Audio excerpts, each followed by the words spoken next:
حضرت موسیٰ علیہ السلام حضرت ابراہیم علیہ السلام کی اولاد میں سے ہیں۔ آپ کا نسب یوں ہے: موسیٰ بن عمران بن قاس بن آز بن لاوی بن یعقوب بن اسحاق بن ابراہیم۔ چونکہ حضرت موسیٰ علیہ السلام کا نسب حضرت یعقوب علیہ السلام سے بھی جا ملتا ہے اور یعقوب علیہ السلام کی اولاد کو بنی اسرائیل کہا جاتا ہے، اس لیے آپ کا شمار بنی اسرائیل میں ہوتا ہے۔ حضرت موسیٰ علیہ السلام کا نام مبارک قرآن پاک میں 136 مرتبہ آیا ہے۔ آپ علیہ السلام آج سے تقریباً 4000 سال قبل مصر کے شہر طیبہ میں پیدا ہوئے۔ اب طیبہ کا نام الاقصر ہے۔ مصر کی تاریخ 5000 سال پرانی ہے۔ یہاں 2500 قبل مسیح میں اہرام مصر تعمیر ہوئے۔ معجم البلدان کے مطابق مصر کا نام مصر بن مصر ایم بن حام بن نوح کے نام پر رکھا گیا تھا۔ زمانہ ماضی میں مصر میں جتنے بھی حکمران گزرے ہیں ان کو فرعون کے لقب سے پکارا جاتا تھا۔ جس طرح روم کے بادشاہوں کا قیصر، فارس کے بادشاہوں کا کسریٰ لقب مشہور تھا، اسی طرح مصر کے بادشاہوں کا لقب فرعون تھا۔ مصر کے تمام فرعونوں میں سب سے زیادہ ظالم حضرت موسیٰ علیہ السلام کے زمانے کا فرعون تھا، جو کہ اس زمانے میں رامیس دوم کے نام سے مشہور تھا۔ مصر سے حالیہ ملنے والے کتبات سے اب یہ امر واضح ہو گیا ہے کہ جس فرعون کے زمانہ میں حضرت موسیٰ علیہ السلام پیدا ہوئے اور جس کی آغوش میں آپ نے پرورش پائی، وہ رامیس دوم تھا۔ رامیس دوم اس زمانہ میں بہت معمر ہو چکا تھا، اس لیے اس نے اپنی زندگی ہی میں اپنے بیٹے منفتح کو شریک حکومت کر لیا تھا، اور یہی اس کے بعد تخت و تاج کا مالک ہوا۔ منفتح رامیس دوم کی 150 اولادوں میں سے 13واں لڑکا تھا۔ بنی اسرائیل کے مصر سے خروج کے وقت یہی منفتح وہ فرعون تھا جو غرق ہوا۔ رامیس دوم کا تعلق مصر کے 19ویں حکمران خاندان سے ہے۔ یہ شاہ سیتی کا بیٹا تھا اور اس کی وفات کے بعد تخت پر بیٹھا۔ رامیس دوم نے اپنے 67 سالہ دور حکومت میں شام پر متعدد کامیاب حملے کیے اور بہت سی شاندار عمارتیں تعمیر کرائیں اور کچھ نئے شہر بھی بسائے۔ اس نے ایک شامی شہزادی سے شادی کی جس کا نام امرات نفیرہ را تھا۔ اس کی متعدد ازواج میں سے ایک اور زوجہ کا نام ہینت مارا تھا، جس کا مجسمہ رامیس دوم کے مجسمے کے ساتھ ابوکر کے مقام پر کھدائی میں برآمد ہوا۔ رامیس دوم کی حنوط شدہ لاش 19ویں صدی کے اواخر میں باب الملوک کی وادی کی کھدائی میں برآمد ہوئی ہے۔ یہ لاش ایک چوبی تابوت میں رکھی ہوئی تھی۔ اس پر 3 کتبے کندہ تھے۔ پھر بھی بعض ماہرین آثار قدیمہ کو اس بارے میں کچھ شک تھا کہ یہ واقعی رامیس دوم کی لاش ہے۔ بالآخر رفع شک کی خاطر مے پیرو نے اوپر لپٹے ہوئے کپڑے کو ہٹایا اور لاش کے سینے کے کفن پر روشنائی سے لکھا ہوا ایک واضح کتبہ دیکھا، جس نے ہمیشہ کے لیے ان شکوک کا خاتمہ کر دیا اور قطعی طور پر یہ ثابت کر دیا کہ یہ رامیس دوم ہی کی لاش ہے۔ 1 جون 1886 کو رامیس دوم کی لاش کو کھولا گیا۔ یہ لاش اب قاہرہ کے عجائب خانے میں محفوظ ہے۔ رامیس دوم نے تقریباً 110 سال کی عمر پائی تھی اور بیمار ہو کر فطری موت مرا تھا۔ یہی وجہ ہے کہ اس کا جسم نہایت لاغر اور کمزور ہے، برخلاف اس کے کہ اس کے بیٹے منفتح نے اچانک بحر کلزم میں غرق ہو کر جان دی۔ یہی وجہ ہے کہ وہ تنومند اور صحت مند نظر آتا ہے اور اس کی لاش سے بیماری کے کوئی اثرات ظاہر نہیں ہوتے۔ اطلس القرآن کے مصنف نے فرعون کے حوالے سے لکھا ہے کہ یہاں یہ بات اور جان لینی چاہیے کہ قرآن مجید میں حضرت موسیٰ علیہ السلام کے قصے کے سلسلے میں 2 فرعونوں کا ذکر آتا ہے۔ ایک وہ جس کے زمانہ میں آپ علیہ السلام پیدا ہوئے اور جس کے گھر میں آپ نے پرورش پائی۔ دوسرا وہ جس کے پاس آپ اسلام کی دعوت اور بنی اسرائیل کی رہائی کا مطالبہ لے کر پہنچے اور جو بالآخر غرق ہوا۔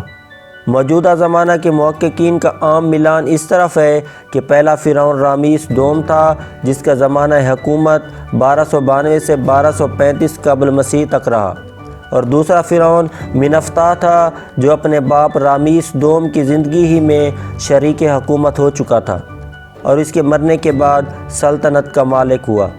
یہ قیاس بظاہر اس لحاظ سے مشتبہ معلوم ہوتا ہے کہ اسرائیلی تاریخ کے حساب سے حضرت موسیٰ علیہ السلام کا سن وفات 1272 قبل مسیح ہے، لیکن بہرحال یہ تاریخی قیاس ہی ہیں اور مصری، اسرائیلی اور عیسوی جنتریوں کے مطابق بالکل صحیح تاریخوں کا حساب لگانا مشکل ہے۔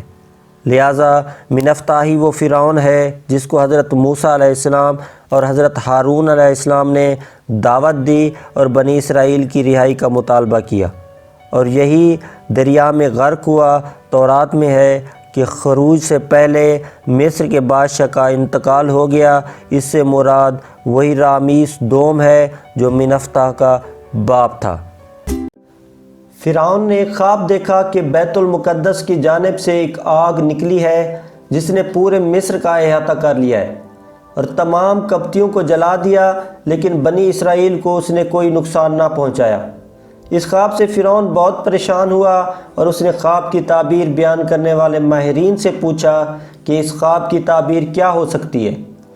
انہوں نے بتایا کہ اس خواب سے تو یہی سمجھ آتا ہے کہ بنی اسرائیل میں ایک بچہ پیدا ہوگا جو تمہاری بادشاہی کے زوال کا سبب بنے گا۔ یہ سن کر فرعون نے حکم دے دیا کہ بنی اسرائیل میں جو بچہ بھی پیدا ہو اسے ذبح کر دیا جائے۔ اس طرح اس کے حکم سے ہزاروں کی تعداد میں اسرائیلیوں کے بچے ذبح کر دیے گئے۔ وہ بچے جو ذبح کیے گئے ان کی تعداد 12,000 یا 70,000 تھی، لیکن اتنی بات واضح ہے کہ جن بچوں کو ذبح کیا گیا ان کی تعداد ہزاروں میں تھی۔ بنی اسرائیل کی حالت حضرت موسیٰ علیہ السلام کی پیدائش سے پہلے یہ تھی کہ یہ لوگ فرعونیوں کے خادم تھے۔ فرعونیوں نے ان کو مختلف قسم کے کاموں پر مقرر کیا ہوا تھا۔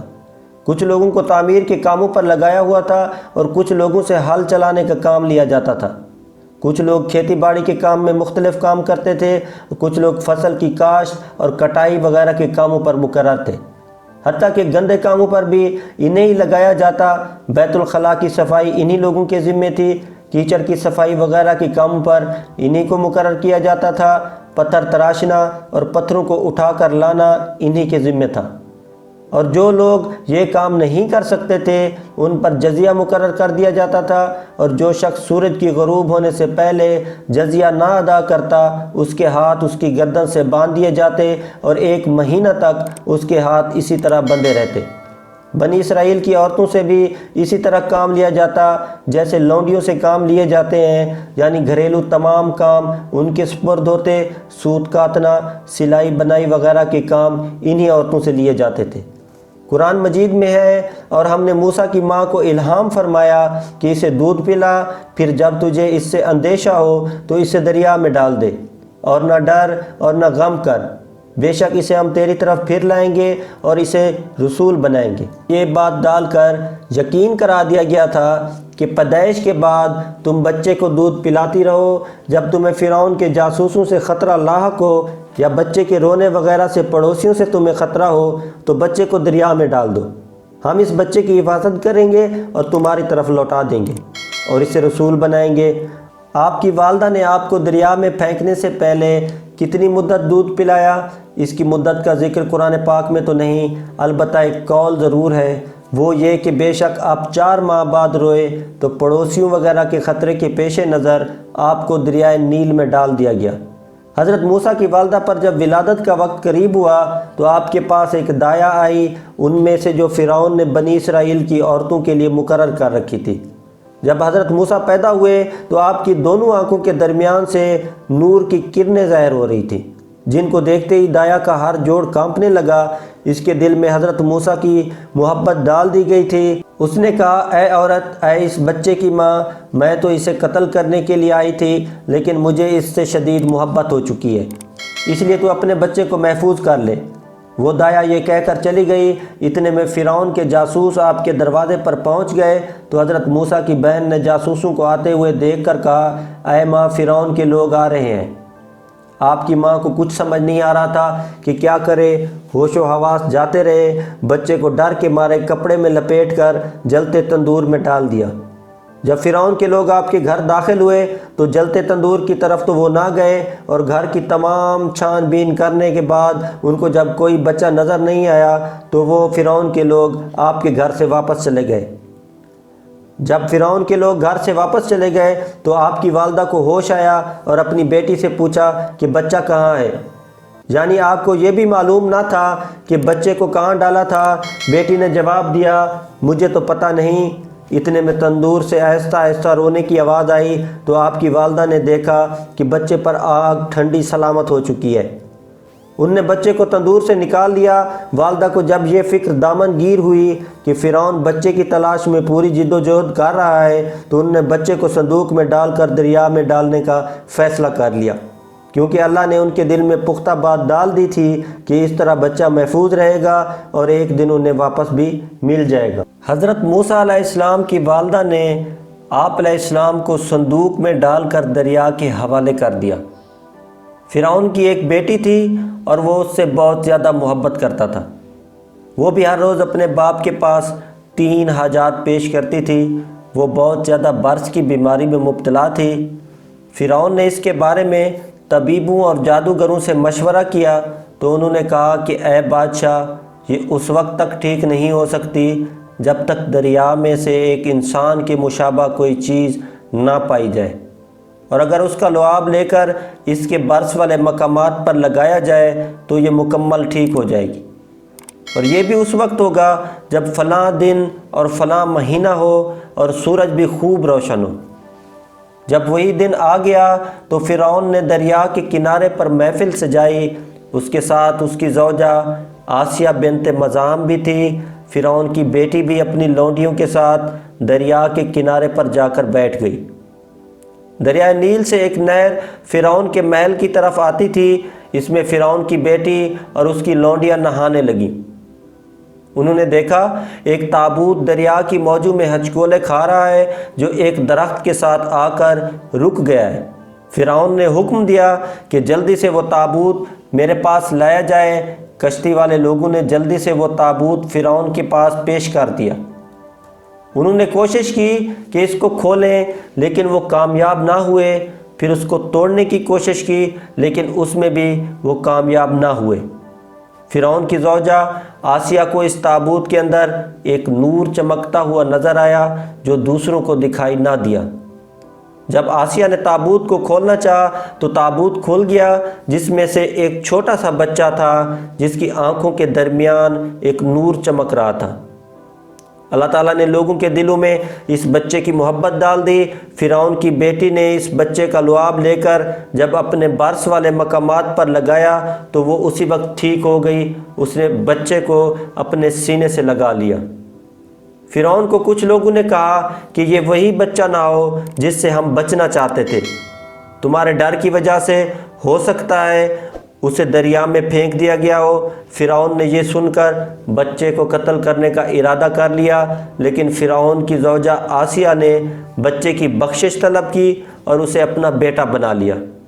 اس طرح یہ مرحلہ مکمل ہوا جس میں حضرت موسیٰ علیہ السلام کی لعاب کی خیر و برکت کا مظاہرہ بھی کرا لیا گیا۔ آپ علیہ السلام کو قتل ہونے سے بچا کر رب تعالیٰ نے اپنی قدرت دکھا دی کہ جس بچے کو ختم کرنے کی غرض سے تم نے ہزاروں بچے ذبح کرا دیے، اسے میں نے تمہارے پاس پہنچا دیا ہے، لیکن تم اسے نہ ذبح کر سکے ہو اور نہ ہی کر سکو گے۔ حضرت موسیٰ علیہ السلام جب 30 برس کے ہو گئے تو ایک دن فرعون کے محل سے نکل کر شہر میں داخل ہوئے تو آپ علیہ السلام نے 2 آدمیوں کو آپس میں لڑتے جھگڑتے دیکھا۔ ان میں سے ایک تو فرعون کا باورچی تھا اور دوسرا حضرت موسیٰ علیہ السلام کی قوم یعنی بنی اسرائیل میں سے تھا۔ فرعون کا باورچی لکڑیوں کا گٹھا اس دوسرے آدمی پر لاد کر اسے حکم دے رہا تھا کہ وہ فرعون کے باورچی خانے تک وہ لکڑیاں لے چلے۔ حضرت موسیٰ علیہ السلام نے یہ بات دیکھی تو فرعون کے باورچی سے فرمایا، اس غریب آدمی پر اتنا ظلم نہ کر، لیکن وہ باز نہ آیا اور بد زبانی پر اتر آیا۔ حضرت موسیٰ علیہ السلام نے اسے ایک مکہ مارا تو اس ایک ہی مکے سے اس فرعونی کا دم نکل گیا اور وہ وہیں ڈھیر ہو گیا۔ جب فرعون کو موسیٰ علیہ السلام کے واقعہ کی خبر ملی تو اس نے حضرت موسیٰ علیہ السلام کو گرفتار کرنے کا حکم دیا۔ حضرت موسیٰ علیہ السلام کی تلاش میں نکلے فرعونیوں میں سے ایک مرد نیک حضرت موسیٰ علیہ السلام کے خیر خواہ بھی تھے۔ وہ دوڑا ہوا آیا اور حضرت موسیٰ علیہ السلام کو خبر دی اور کہا کہ آپ یہاں سے کہیں اور تشریف لے جائیں۔ حضرت موسیٰ علیہ السلام اسی حالت میں نکل پڑے اور مدین کی طرف رخ کیا۔ مدین وہ مقام ہے جہاں حضرت شعیب علیہ السلام تشریف رکھتے تھے۔ یہ شہر فرعون کی حدود سلطنت سے باہر تھا۔ حضرت موسیٰ علیہ السلام نے اس کا راستہ بھی نہ دیکھا تھا، نہ کوئی سواری تھی اور نہ کوئی ہمراہی۔ چنانچہ اللہ تعالیٰ نے ایک فرشتہ بھیجا جو آپ کو مدین تک لے گیا۔ حضرت شعیب علیہ السلام اسی شہر میں رہتے تھے۔ آپ علیہ السلام کی 2 بیٹیاں تھیں اور آپ کا ذریعہ معاش بکریاں تھیں۔ مدین وہ جگہ ہے جہاں حضرت موسیٰ علیہ السلام نے 10 سال گزارے۔ یہ جگہ اس وقت سعودی عرب کے شہر تبوک کے مغرب میں واقع ہے، جس جگہ بنی مدیان یعنی قوم شعیب آباد تھے۔ وہ جگہ آج کل البدع کے نام سے مشہور ہے۔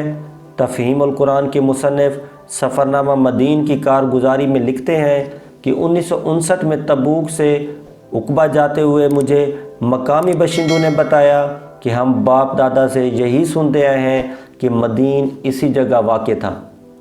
اس کے قریب تھوڑے فاصلے پر وہ جگہ ہے جسے مغائر شعیب علیہ السلام یا مغارات شعیب علیہ السلام کہا جاتا ہے۔ اس جگہ سمودی طرز کی کچھ عمارات موجود ہیں۔ اس سے میل 1.5 میل کے فاصلے پر کچھ کھنڈر ہیں جن میں 2 اندھے کنویں ہیں۔ مقامی باشندوں کی روایات یہی ہیں کہ ان میں سے ایک کنواں وہ ہے جس پر حضرت موسیٰ علیہ السلام نے بکریوں کو پانی پلایا تھا۔ قرآن پاک میں مدین کا ذکر 2 سبب سے آتا ہے، اول حضرت شعیب علیہ السلام اور دوم حضرت موسیٰ علیہ السلام کے تعلق سے۔ مدین سے مراد وہ شہر ہے جہاں حضرت شعیب علیہ السلام تشریف فرما تھے۔ اس شہر کو مدین بن ابراہیم کی طرف منسوب کیا گیا تھا۔ مصر اور مدین میں 8 دنوں کی مسافت تھی۔ اس شہر پر فرعون کی حکمرانی نہیں تھی، اسی وجہ سے اللہ تعالیٰ نے آپ کو اس شہر کی جانب جانے کی ہدایت دی۔ حضرت موسیٰ علیہ السلام نہ تو یہ شہر اس سے پہلے کبھی دیکھ چکے تھے اور نہ ہی اس کا راستہ جانتے تھے۔ کوئی سواری بھی آپ کے پاس نہ تھی، راستے کا کوئی خرچ اپنے پاس نہ تھا، صرف درختوں کے پتوں پر گزارا کر کے آپ علیہ السلام نے راستے کی مسافت کو طے کیا۔ راستہ دکھانے کے لیے اللہ تعالیٰ نے آپ کی معاونت کے لیے جبرائیل امین کو مقرر فرمایا۔ فرعون کے لوگ آپ کو تلاش کرتے رہے لیکن وہ آپ کو تلاش نہ کر سکے اور وہ دوسرے راستوں پر آپ کو تلاش کرتے رہے۔ اہل تفسیر نے لکھا ہے حضرت موسیٰ علیہ السلام جب مصر سے نکلے تو کھانے کے لیے آپ کو صرف درختوں کے پتے اور سبزیاں ہی ملی، اور مدین پہنچتے پہنچتے آپ کے ناخن بھی گر چکے تھے۔ حضرت ابن عباس رضی اللہ تعالیٰ عنہ نے فرمایا کہ اللہ تعالیٰ کی طرف سے حضرت موسیٰ علیہ السلام کی یہ پہلی آزمائش تھی۔ مدین میں ایک کنواں تھا۔ حضرت موسیٰ علیہ السلام پہلے اسی کنویں پر پہنچے اور آپ علیہ السلام نے دیکھا کہ بہت سے لوگ اس کنویں سے پانی کھینچتے ہیں اور اپنے جانوروں کو پلا لیتے تھے۔ حضرت شعیب علیہ السلام کی دونوں لڑکیاں بھی اپنی بکریوں کو الگ روک کر وہیں کھڑی تھیں۔ حضرت موسیٰ علیہ السلام نے ان لڑکیوں سے پوچھا کہ تم اپنی بکریوں کو پانی کیوں نہیں پلاتی؟ انہوں نے کہا کہ ہم سے ڈول کھینچا نہیں جاتا، یہ لوگ چلے جائیں گے تو جو پانی حوض میں بچ جائے گا وہ ہم اپنی بکریوں کو پلا لیں گے۔ حضرت موسیٰ علیہ السلام کو رحم آ گیا اور پاس ہی جو ایک دوسرا کنواں تھا جس پر ایک بہت بڑا پتھر ڈھکا ہوا تھا اور جس کو بہت سے آدمی مل کر ہٹا سکتے تھے، آپ علیہ السلام نے تنہا اس کو ہٹا دیا اور اس میں سے ڈول کھینچ کر ان کی بکریوں کو پانی پلا دیا۔ گھر جا کر ان دونوں لڑکیوں نے حضرت شعیب علیہ السلام سے کہا، ابا جی ایک بڑا نیک اور طاقتور مسافر آیا ہے جس نے آج ہم پر رحم کھا کے ہماری بکریوں کو پانی پلایا۔ حضرت شعیب علیہ السلام نے ایک صاحبزادی سے فرمایا کہ جاؤ اور اس مرد صالح کو میرے پاس بلا لاؤ۔ چنانچہ بڑی صاحبزادی چہرے کو آستین سے ڈھکے ہوئے اور جسم کو چھپائے ہوئے بڑی شرم و حیا سے چلتی ہوئی حضرت موسیٰ علیہ السلام کے پاس آئی اور کہا کہ میرے باپ آپ کو بلاتے ہیں تاکہ آپ علیہ السلام کو اجرت دیں۔ حضرت موسیٰ علیہ السلام اجرت لینے پر تو راضی نہ ہوئے لیکن حضرت شعیب علیہ السلام کی زیارت اور ان سے ملاقات کرنے کے لیے چل پڑے۔ اور ان صاحبزادی سے فرمایا کہ آپ میرے پیچھے رہ کر راستہ بتاتی جائیں۔ یہ آپ علیہ السلام نے پردے کے اہتمام سے فرمایا اور اسی طرح تشریف لائے۔ جب حضرت شعیب علیہ السلام کے پاس پہنچے تو حضرت شعیب علیہ السلام سے آپ نے فرعون کا حال اور اپنی ولادت سے لے کر فرعون کے باورچی تک کا سب قصہ سنایا۔ حضرت شعیب علیہ السلام نے فرمایا اب کوئی فکر نہ کرو، ظالموں سے بچ کر یہاں چلے آئے ہو، اب یہیں میرے پاس رہو۔ حضرت شعیب علیہ السلام نے اپنی بیٹی کے کہنے پر حضرت موسیٰ علیہ السلام کو فرمایا کہ میرا ارادہ ہے کہ میں اپنی ان دونوں بیٹیوں میں سے ایک کے ساتھ آپ کی شادی کر دوں، لیکن اس شرط پر کہ آپ 10 سال میری نوکری کریں گے اور میری بکریاں چرائیں گے، اور اگر آپ 10 سال پورے کریں گے تو یہ آپ کی طرف سے احسان ہوگا اور میں آپ پر زیادہ مشقت نہیں ڈالوں گا۔ حضرت موسیٰ علیہ السلام نے فرمایا کہ انشاءاللہ آپ مجھ کو صابرین میں سے پائیں گے۔ حضرت موسیٰ علیہ السلام نے 10 سال تک حضرت شعیب علیہ السلام کی نوکری کی اور ان کی چھوٹی بیٹی سے شادی کر لی۔ حضرت موسیٰ علیہ السلام نے اپنے سسر حضرت شعیب علیہ السلام کے پاس 10 سال مکمل کر لیے تو آپ علیہ السلام نے حضرت شعیب علیہ السلام سے مصر جانے کی اجازت طلب کی تاکہ اپنی والدہ اور اپنے بھائی سے ملاقات کریں، اور یہ خیال کیا کہ قبطی کے قتل کو بھی کافی عرصہ گزر چکا ہے اور اب معاملہ کچھ ٹھنڈا پڑ چکا ہوگا۔ حضرت شعیب علیہ السلام نے آپ کو اجازت دے دی۔ آپ علیہ السلام نے اپنی اہلیہ کو ساتھ لیا، ایک سواری اور کچھ بکریاں بھی ساتھ تھیں۔ مختصر سامان سفر ضروریات کے لیے ساتھ کیا، اور شام کے بادشاہوں کے خطرہ کے پیش نظر آپ علیہ السلام نے عام راستہ کو چھوڑ کر ایک اور صحرائی راستہ اختیار کیا۔ راستہ بھی بھول گئے، آپ علیہ السلام کی بکریاں وغیرہ بھی متفرق ہو گئیں، پانی وغیرہ بھی پاس نہیں تھا۔ طور پر غربی جانب وادی طوہ میں جب آپ علیہ السلام پہنچے تو جمعہ کی رات کو، جو بہت زیادہ سرد تھی، آپ علیہ السلام کے بیٹے کی پیدائش ہوئی۔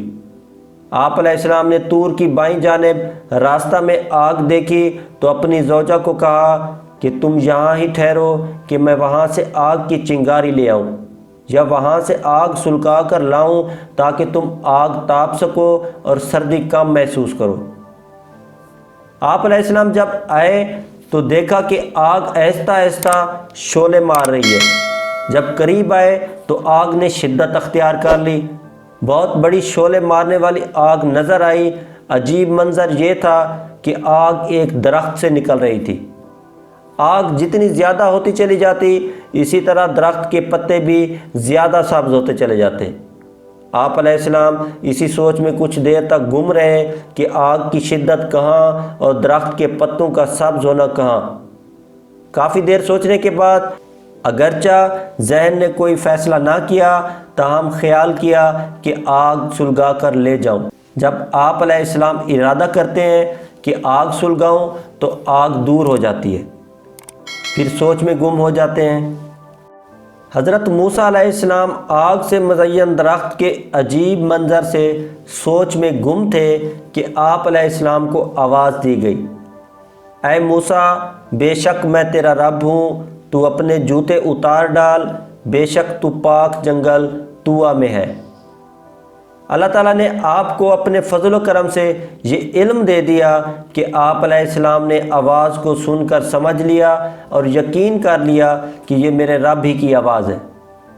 یہ آپ علیہ السلام کا معجزہ ہے۔ رب تعالیٰ کی آواز کسی مکان سے نہیں آ رہی تھی، وہ مکان سے پاک ہے، اس کی آواز کی کیفیت کو بھی بیان نہیں کیا جا سکتا۔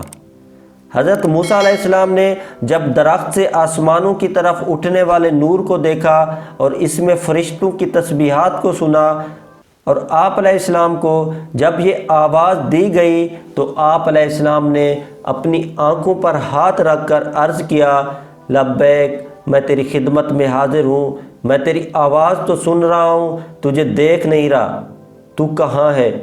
رب تعالیٰ کی طرف سے آواز آئی، میں تمہارے پاس ہوں، تمہارے سامنے ہوں، تمہارے پیچھے ہوں، تمہارا احاطہ کیے ہوئے ہوں، اور تم سے بھی تمہارے زیادہ قریب ہوں۔ آپ علیہ السلام نے تمام وسوسے بلائے طاق رکھتے ہوئے کہا، میں اللہ تعالیٰ کی آواز کو اپنے اوپر سے، اپنے نیچے سے، اپنے پیچھے سے، اپنے دائیں طرف سے اور اپنے بائیں طرف سے ایسے ہی سن رہا ہوں جیسے سامنے سے سن رہا ہوں۔ مجھے یقین ہو گیا ہے کہ یہ کلام مخلوق میں سے کسی کا بھی نہیں ہو سکتا۔ حضرت موسیٰ علیہ السلام نبوت ملنے کے بعد کوہ طور سے مصر کے شہر منفس گئے۔ بعض مورخین کے مطابق آپ علیہ السلام مصر کے شہر الاقصر میں موجود فرعون کے محل میں تشریف لے گئے، اور جس وقت آپ علیہ السلام فرعون کے محل میں پہنچے اس وقت فرعون سو رہا تھا۔ حضرت موسیٰ علیہ السلام نے فرعون کو جگایا اور فرمایا، اے مالون، خدائی کا دعویٰ چھوڑ دے۔ فرعون نے حضرت موسیٰ علیہ السلام کو جو دیکھا تو کہنے لگے، تم وہی تو ہو جو میرے پاس پلے بڑھے اور میرا ایک آدمی بھی قتل کر کے بھاگ گئے تھے، اور آج مجھے تبلیغ کرنے آ گئے؟ ذرا ہوش سے اور سوچ سمجھ کر بات کرو۔ حضرت موسیٰ علیہ السلام نے فرمایا، تم خود ہوش میں آؤ، خبردار میری کوئی بے ادبی نہ ہونے پائے۔ میں اللہ کا رسول ہوں اور اس کا پیغمبر بن کر تمہارے پاس آیا ہوں۔ اور حضرت موسیٰ نے کہا، اے فرعون، میں اس کا بھیجا ہوا تیرے پاس آیا ہوں جو سارے جہان کا مالک ہے۔ فرعون نے کہا، واہ واہ، کیا خیال ہے، تم اپنے متعلق کچھ بھی دعویٰ کرو، میری نظر میں تو تم وہی ہو جو میرے پاس رہ چکے، اور اگر کچھ ایسا ہی دعویٰ ہے تو کوئی نشانی ہو تو وہ دکھاؤ۔ تو حضرت موسیٰ علیہ السلام نے اپنا عصا ڈال دیا، وہ فوراً ایک اژدہا بن گیا۔ حضرت موسیٰ علیہ السلام نے جب اپنا عصا مبارک زمین پر ڈالا تو وہ اتنا بڑا اژدہا بن گیا کہ حضرت ابن عباس رضی اللہ تعالیٰ عنہ کی روایت کے مطابق اس کا رنگ زرد تھا، اور وہ اپنا منہ کھولے ہوئے زمین سے 1 میل اونچا اپنی دم پر کھڑا ہو گیا، اور ایک جبڑا اس نے زمین پر رکھا، ایک قصر شاہی کی دیوار پر۔ پھر اس نے فرعون کی طرف رخ کیا اور فرعون سمیت اس کے محل کو نگلنے لگا۔ فرعون نے جو یہ منظر دیکھا تو مارے دہشت کے بھاگا اور حضرت موسیٰ علیہ السلام کی منت کرنے لگا اور کہنے لگا، اے موسیٰ، تمہیں اس کی قسم جس نے تجھے رسول بنایا، اس کو پکڑ لو۔ حضرت موسیٰ علیہ السلام نے اس کو اٹھا لیا تو وہ پھر عصا بن گیا۔ فرعون نے حضرت موسیٰ علیہ السلام سے کچھ مہلت طلب کی اور حضرت موسیٰ علیہ السلام نے اسے مہلت دے دی۔ فرعون گھبرایا ہوا اپنے وزراء سے کہنے لگا کہ موسیٰ تو کہیں سے ایک زبردست کرشمے والا عصا لے آیا ہے، بتاؤ کیا کریں؟ سب نے کہا، ملک کے سب جادوگر اکٹھے کرو اور ان سے کہو کہ وہ موسیٰ کا مقابلہ کریں۔ چنانچہ فرعون کے حکم سے ہزاروں کی تعداد میں جادوگر اکٹھے کیے گئے، اور فرعون نے ان کو بتایا کہ موسیٰ علیہ السلام کے پاس ایک عصا ہے، جب وہ زمین پر ڈالتا ہے تو اس کا عصا ایک خوفناک اژدہا بن جاتا ہے۔ میں نے تم سب کو اس لیے جمع کیا ہے کہ کسی طرح موسیٰ علیہ السلام کو شکست دو۔ چنانچہ جادوگروں نے اپنی اپنی لاٹھیوں اور رسیوں پر مثالیں ملنا شروع کر دیے اور حضرت موسیٰ علیہ السلام سے مقابلے کے لیے تیار ہونے لگے، اور حضرت موسیٰ علیہ السلام کو چیلنج دے دیا کہ ہم سے مقابلہ کرو۔ حضرت موسیٰ علیہ السلام نے چیلنج منظور فرمایا، اور فرعونیوں کے ایک بہت بڑے میلے کا دن اس مقابلے کے لیے مقرر کر دیا گیا۔ یہ دن فرعونیوں کا ایک ایسا دن تھا جس میں وہ زینتیں کر کر کے دور سے جمع ہوتے تھے۔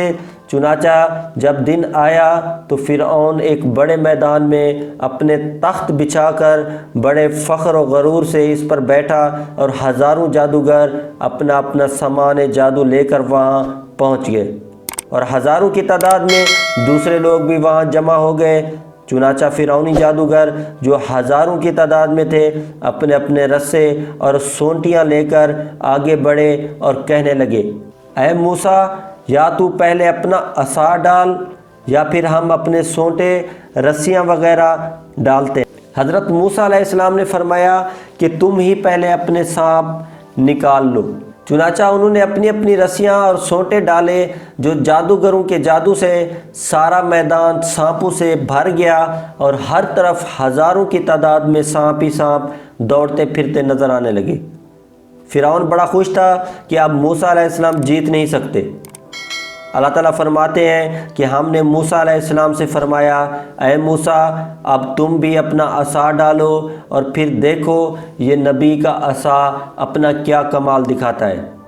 چنانچہ حضرت موسیٰ علیہ السلام نے اپنا عصا مبارک زمین پر ڈالا تو حضرت موسیٰ علیہ السلام کا یہ عصا ایک عظیم اژدہا بن گیا اور سارے میدان میں منہ کھول کر چکر لگانے لگا، اور ایک ہی چکر میں سارے جادوگروں کے ہزاروں سانپوں کا ایک ہی لقمہ بنا لیا۔ اللہ کے نبی کے سونٹے کے ایک ہی چکر نے جادوگروں کی مہینوں کی کوششوں پر پانی پھیر دیا، اور وہ جادوگر یہ اعجاز دیکھ کر سب کے سب سجدے میں جا پڑے اور کہنے لگے، ہم موسیٰ و ہارون کے رب اور سارے جہانوں کے رب پر ایمان لے آئے۔ سبحان اللہ، نبی کے عصا نے وہ کمال دکھایا کہ ہزاروں جادوگر ایمان کی دولت سے مشرف ہو گئے اور فرعون پر لعنت بھیجنے لگے۔ فرعون نے جو یہ منظر دیکھا تو گھبرا گیا اور ان جادوگروں کو ڈرانے دھمکانے لگا، مگر انہوں نے یہ جواب دیا کہ کچھ بھی کر، مگر اب ہم ایمان لا چکے اور سچے رب کو پا چکے ہیں۔ اب ہم اس ایمان سے پھسل نہیں سکتے اور تمہیں کبھی سچا نہیں مان سکتے۔ حضرت موسیٰ علیہ السلام فرعون اور فرعونیوں کے ایمان لانے سے مایوس ہو گئے تو آپ علیہ السلام نے ان کی ہلاکت کی دعا کی اور کہا، اے ہمارے رب، ان کے مال برباد کر دے اور ان کے دل سخت کر دے کہ ایمان نہ لائیں جب تک دردناک عذاب نہ دیکھ لیں۔ حضرت موسیٰ علیہ السلام کی یہ دعا قبول ہوئی اور خدا نے انہیں حکم دیا کہ وہ بنی اسرائیل کو لے کر راتوں رات شہر سے نکل جائیں۔ چنانچہ حضرت موسیٰ علیہ السلام نے اپنی قوم کو نکل جانے کا حکم سنایا اور بنی اسرائیل کی عورتیں فرعونیوں کی عورتوں کے پاس گئیں اور ان سے کہنے لگیں کہ ہمیں ایک میلے میں شریک ہونا ہے، وہاں پہننے کے لیے ہمیں مستعار طور پر اپنے زیورات دے دو۔ چنانچہ فرعونی عورتوں نے اپنے اپنے زیورات ان بنی اسرائیل کی عورتوں کو دے دیے، اور پھر سب بنی اسرائیل عورتوں اور بچوں سمیت حضرت موسیٰ علیہ السلام کے ساتھ راتوں رات ہی نکل گئے۔ ان سب مردوں، عورتوں، چھوٹوں اور بڑوں کی تعداد 6 لاکھ تھی۔ فرعون کو جب اس بات کی خبر پہنچی تو وہ بھی راتوں رات ہی پیچھا کرنے کے لیے تیار ہو گیا۔ فرعون کے لشکر میں 1 لاکھ گھوڑے تھے اور 7,000 گھوڑ سوار، اور اس کے آگے 1 لاکھ تیر اندازوں کا دستہ، 1 لاکھ نیزہ بازوں کا دستہ اور 1 لاکھ عمود والوں کا دستہ تھا۔ اور دریا کا پانی جوش مار رہا تھا۔ جس وقت فرعون بنی اسرائیل کے قریب پہنچا تو سورج روشن ہو چکا تھا۔ حضرت موسیٰ علیہ السلام کے ساتھی یہ دیکھ کر گھبرا گئے تو اللہ تعالیٰ نے حضرت موسیٰ علیہ السلام کے پاس وحی بھیجی کہ اپنا عصا دریا پر مارو۔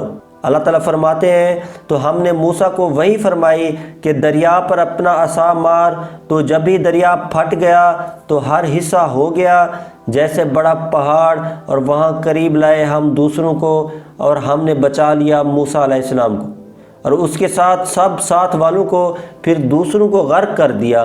بے شک اس میں ضرور نشانی ہے اور ان میں سے اکثر ایمان لانے والے نہ تھے، اور بے شک تمہارا رب تعالیٰ ہی عزت والا مہربان ہے۔ حضرت موسیٰ علیہ السلام نے سمندر پر عصا مارا اور سمندر میں 12 راستے بن گئے، ہر خاندان کے لیے ایک مستقل راستہ، اور ہر راستے کے درمیان پانی پہاڑ کی طرح حائل ہو گیا۔ اور اللہ تعالیٰ نے ہوا اور سورج کے ذریعے دریا کی زمین کو خشک کر دیا، چنانچہ بنی اسرائیل کا ہر خاندان ایک ایک راستے سے سمندر میں داخل ہو گیا۔ چونکہ ہر راستے کے درمیان پانی اس طرح حائل ہو گیا تھا کہ ایک خاندان دوسرے کو دیکھ نہیں پا رہا تھا، اس لیے ہر خاندان گھبرانے لگا کہ ہمارے دوسرے بھائی مارے گئے۔ اس صورتحال کو دیکھ کر حق تعالیٰ نے پانی کو پھٹ جانے کا حکم دیا تو پانی میں سے کھڑکیاں بن گئی اور ہر خاندان کو دوسرا خاندان نظر آنے لگا، اور ہر خاندان کو دوسرا خاندان نظر آنے لگا اور ایک دوسرے کی آواز سننے لگے۔ اس طرح سے بنی اسرائیل صحیح و سالم سمندر پار ہو گئے۔ اللہ تعالیٰ نے اسی واقعے کو یاد دلاتے ہوئے فرمایا ہے، ہم نے تمہیں نجات دی اور فرعونیوں کو غرق کر دیا، اس حال میں کہ تم ان کو غرق ہوتے ہوئے دیکھ رہے تھے۔ بنی اسرائیل کے سمندر پار کرنے کے بعد جب فرعون سمندر کے قریب پہنچا اور اس کو منتشر پایا تو اپنی قوم کو مخاطب کر کے کہنے لگا کہ دیکھو میرے خوف سے دریا کس طرح پھٹ گیا اور میں نے ان غلاموں کو پا لیا جو بھاگ گئے تھے، تم لوگ دریا میں داخل ہو جاؤ۔ اس کی قوم دریا میں داخل ہونے سے گھبرا رہی تھی، کہنے لگے آپ رب ہیں تو پہلے آپ داخل ہو جائیں۔ جس طرح حضرت موسیٰ علیہ السلام داخل ہو گئے۔ فرعون گھوڑے پر سوار تھا اور اس کے لشکر میں کوئی گھوڑی نہیں تھی، لہٰذا حضرت جبرائیل علیہ السلام جفتی کی خواہش مند گھوڑی پر سوار ہو کر اس کے لشکر کے آگے آئے اور دریا میں داخل ہو گئے۔ جب فرعون کے گھوڑے نے اس کی بو سونگھی تو اس گھوڑی کے پیچھے دریا میں کود پڑا اور فرعون بے بس و لاچار ہو گیا۔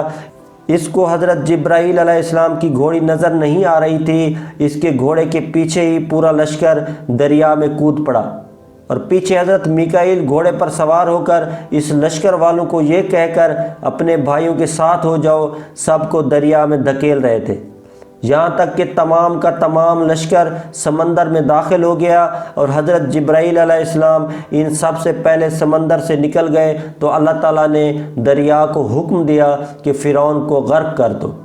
چنانچہ دریا پہلے کی طرح مل گیا اور سب کو غرقاب کر دیا۔ دریا کے دونوں کنارے کے درمیان کی مسافت 4 فرسخ تھی۔ کنارے سے ہی بنی اسرائیل فرعون کی غرقابی کا منظر دیکھ رہے تھے، اس لیے اللہ تعالیٰ نے ارشاد فرمایا اس سمندر کا نام بحر کلزم ہے، یہ بحر فارس کا ایک کنارہ ہے۔